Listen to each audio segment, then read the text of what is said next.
Hello and welcome back to the channel. My name is Dan and I'm here to bring you another FPL video. So in this one we're going to be looking at game week 7, how my team is shaping up for this week, as well as a couple of potential transfer options that I have for my team. Of course, if you are new around here, then please consider subscribing to the channel, especially if you enjoy the content. Of course, it's completely free and you can always change your mind. And if you do enjoy this content specifically, smash that like button below. So let's have a look at how the team is shaping up first and foremost. We'll do a summary of the team first, and then I'll go through the specific picks. So total points at the moment, I'm sat on 369 with a current rank of 1.4 million. I've actually taken no hits across the season, let alone any hits last week specifically. In the bank, 0.6 million and a squad value of 100.5. So very, very happy with how the team is shaping up for this week. I've got the wildcard still in the back pocket planned for game week 9, as are many managers, of course, following that international break. We should have a lot more information gathered by that point to know exactly who we should be focusing on and potential players that have a lot more positive fixture swings than the team we've currently got, right? So plenty to think about in the next few weeks, but we'll cover a couple of conversations to do with that as we go into the transfer options. So let's go to the team then. In goal, we've got Sanchez, first of all, playing in nets versus Bournemouth away. I think it's a very, very good fixture for him this week. Of course, disappointing for new owners over the past few weeks, only registering 1 point for each week respectively after, back-to-back 8 points and just in general, just performing very, very well throughout the season.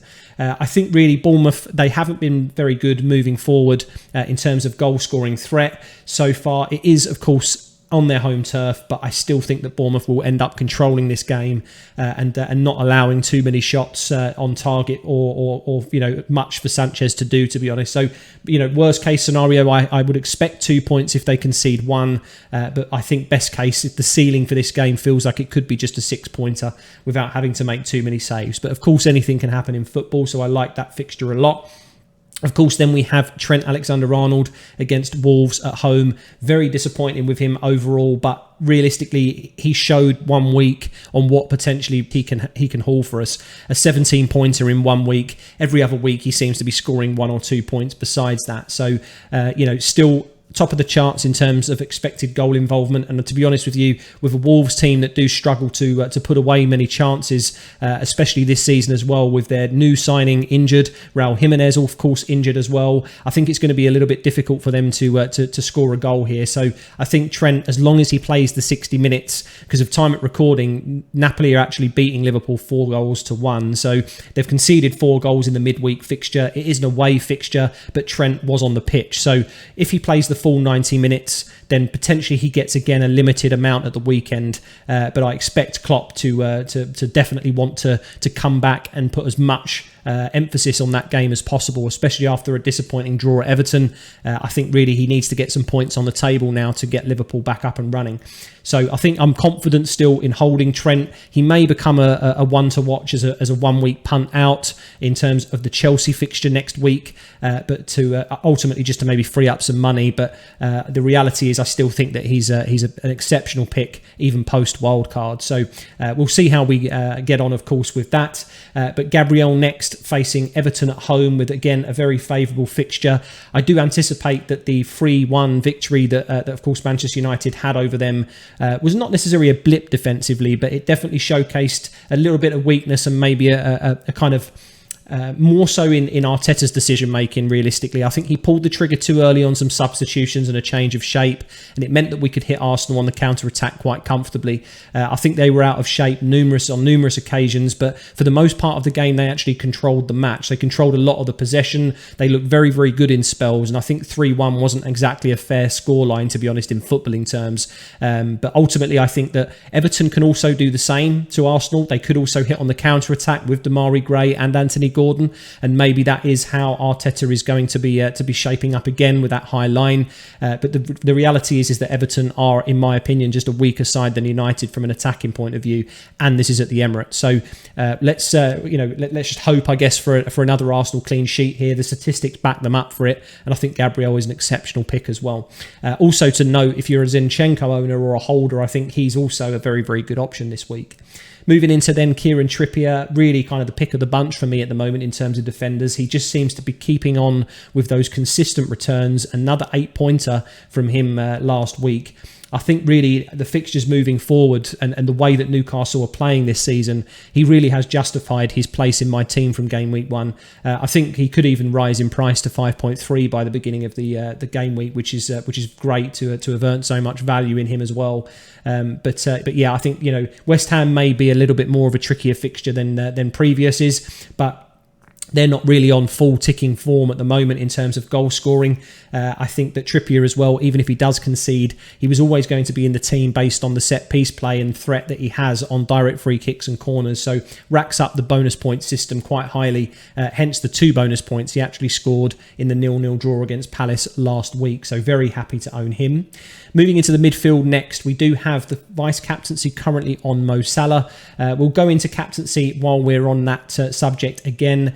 And pretty much it was another coin flip again this week, but ultimately Haaland has already scored 2 goals yesterday in the Champions League fixture. He's looking like the man of the moment, so I'm struggling to find reasons to take the captaincy off of him. I did so last week based on essentially potential minutes.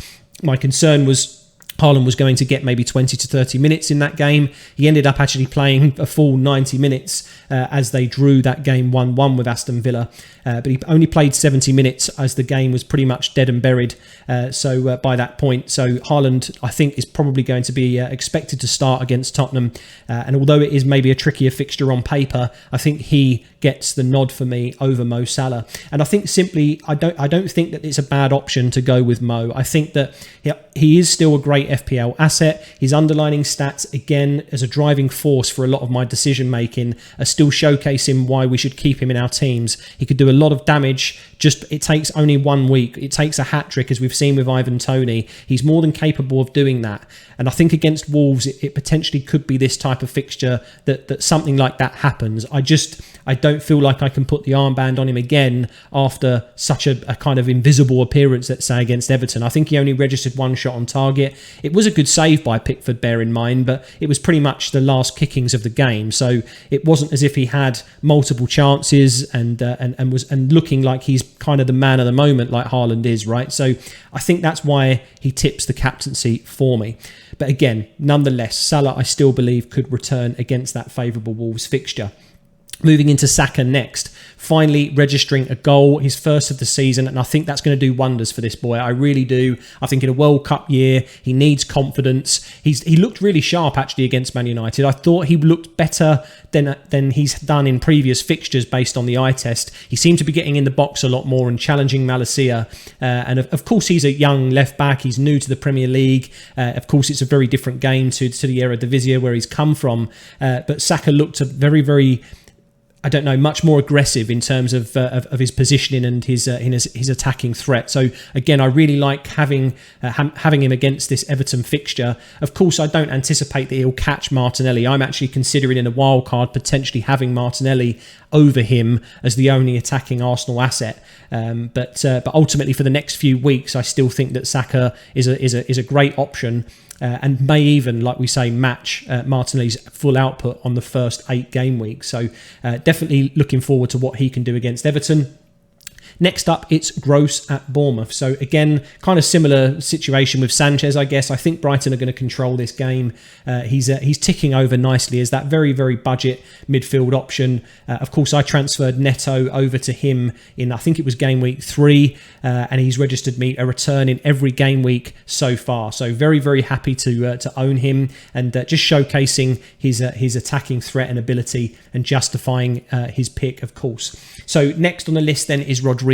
He's only in this starting lineup at the moment as I think he's pretty much nailed for me to be a transfer out this week. He's already dropped again to 6.3 million.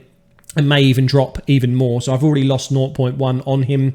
But Nico Williams or Andreas Pereira don't really feel like great options this week. I could roll the transfer, but I really do think that Forest are going to concede against Leeds. It's an away fixture, although it is bright blue in terms of the an ease of fixture. I actually think Leeds are looking quite sharp moving forward, and Nottingham Forest at the moment aren't looking great defensively. So although I agree his attacking output definitely looks good. I'm glad he registered the assist last week for that penalty, but I still think that there's probably a better option in the midfield area for Rodrigo to be transferred out, which is why he's in the team at the moment.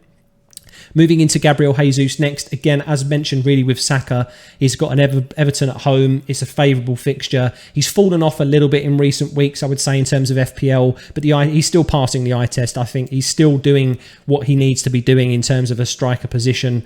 I'm very, very happy to own him. The only thing I would mention, again, as mentioned with Saka, I'm more than likely going to be shifting away from Arsenal assets in my wildcard, potentially only going for one attacker, and I don't think Jesus makes it. There is plenty of justification to have him still, and he could do a lot of damage in terms of ownership, but I think the fixture swing is too strong for me, and I do prefer maybe the likes of an Isak and a Mitrovic double up, or an Isak and Tony, or any combination essentially of those budget strikers instead, and freeing up a little bit of money to use elsewhere. And I don't think Haaland goes anywhere, right? So realistically, I think these are the last few games that I'll probably own Jesus. Of course, that's one to watch, but that's my thoughts on him.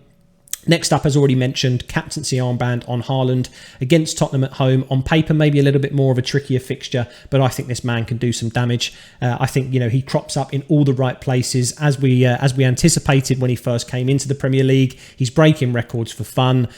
He's just the man of the moment at the moment, and with somebody like Kevin De Bruyne behind you, Gundogan, Bernardo Silva, Jack Grealish, Phil Foden, just some names to boot, really. It's just absolutely insane how much talent that's in this squad that can produce a moment for him.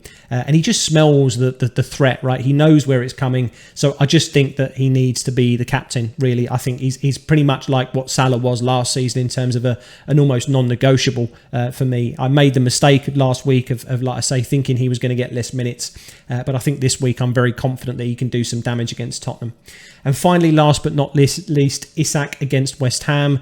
So as mentioned with Trippier, I do think this fixture may be a little bit tricky than what this kind of fixture rating gives it justice for. But the reality is I think this man looked fantastic against Palace. He looked great against Liverpool in his debut. Unfortunate not to score 2 goals against Liverpool. And to be honest, very unfortunate not to register a couple of goals, or at least one against Palace. I think I mentioned it in my breakdown video if you've seen that already. He had a 0.84 XG at the end of that game. So I think realistically he's going to be a great pick moving forward, and I'm very, very happy to own him.